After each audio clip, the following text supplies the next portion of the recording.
Est-ce que vous connaissez les chemtrails? Écoutez, oui, c'est toujours les questions. C'est encore, si vous me posez une question scientifique à laquelle je ne peux pas répondre. Il y a un débat des scientifiques, il faut continuer à suivre ce débat. Et quand la communauté scientifique aura trouvé la réponse, ils se seront mis d'accord, on pourra en tant que politique se l'approprier. C'est complètement idiot qu'en tant que maintenant responsable politique, je prenne parti pour des scientifiques contre les autres. C'est pas dans mes capacités. Nous voici justement dans le laboratoire Analytica, situé à Cuers dans le Var. Bernard Taillé est le premier scientifique en France qui a analysé les fibres prélevées par Séverine. Ce docteur de 3e cycle en chimie reçoit ici des spécimens venus des 4 coins du pays. Ces molécules ne se rassemblent pas, donc elles restent sous la forme de filaments.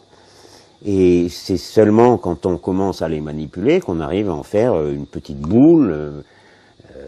Mais quand elles sont dans l'air, elles sont vraiment disséminées, dispersées sous la forme de filaments. Ça ressemble à des toiles d'araignée. Et c'est très collant, comme vous voyez, c'est très collant. Voilà. Mais c'est pas naturel alors, si? Non, c'est manifestement artificiel, et ça, j'en suis maintenant convaincu depuis que j'ai pu faire ces analyses. Parce qu'on trouve des produits qui sont d'origine industrielle, donc la question ne se pose plus. Son dernier rapport d'analyse confirme la présence de phtalates, des composés chimiques qu'on retrouve dans les emballages ménagers, les plastiques, les peintures ou les cosmétiques. Des phtalates qui se révèlent très toxiques. Ces filaments, c'est une sorte d'arrosage généralisé sur un territoire immense, la France par exemple, voire l'Europe, avec des substances contenant des perturbateurs endocriniens. Ils perturbent notre système endocrinien, et sans notre système endocrinien, on est, je vais être vulgaire, mais on est foutu, quoi. On se dérègle, on devient obèse. Une des causes de l'obésité évoquée, ce sont les perturbateurs endocriniens, une obésité qui se généralise dans les pays développés, industrialisés, où, parallèlement, la présence des phtalates se généralise aussi. Le docteur Taillé va plus loin dans ses analyses.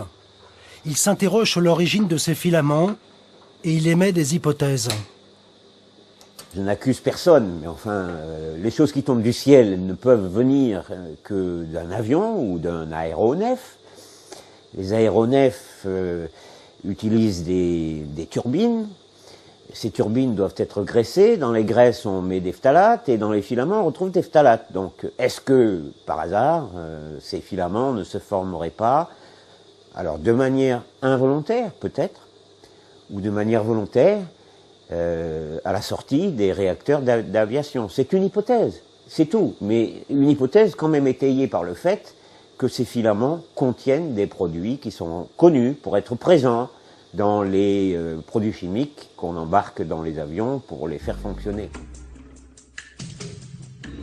Madame, la prestation analytique que vous nous avez confiée sur un échantillon de filaments aéroportés est terminée. Les résultats obtenus sont présentés en résumé en détail dans le rapport analytique ci-dessous. Cette prestation analytique fait suite à celle réalisée précédemment sur 4 échantillons de filaments aéroportés prélevés à l'initiative de plusieurs particuliers en divers lieux répartis dans la France entière. Dans le cas présent, l'échantillon provient de la région de Saint-Martin-de-Crau, a été prélevé à la demande de votre adhérente Séverine Laxonner par les soins de l'étude Bruno, huissier à Arles, qui nous l'a transmis le 14 novembre 2014 par colis postal. Une très grande similitude apparaît clairement entre les résultats obtenus sur cet échantillon, dont l'origine ne saurait être remise en cause puisque la collecte a été réalisée sous contrôle d'huissier et ceux précédemment collectés par des particuliers sur l'ensemble du territoire national.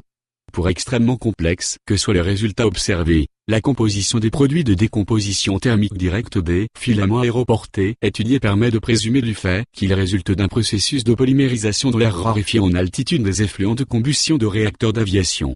En effet, parmi les nombreux produits dont le détail est révélé par notre étude, se retrouve systématiquement un grand nombre de composants chimiques organiques, naturels et synthétiques, en particulier acides gras à longue chaîne et phtalates susceptibles d'entrer dans la composition des carburants et lubrifiants de ce type de moteur thermique à réaction.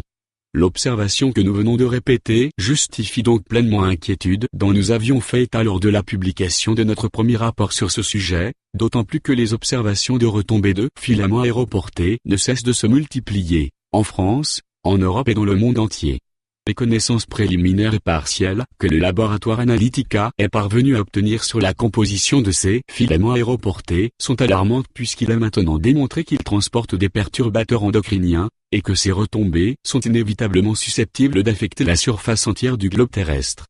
Si comme nous le suspectons fortement ces retombées de filaments aéroportés sont la conséquence du développement du trafic aérien, la responsabilité des fonctionnaires responsables de la surveillance des conséquences sanitaires de ces activités économiques est clairement engagée, de même que celle des fabricants de carburants et lubrifiants d'aviation et des constructeurs de réacteurs d'aviation.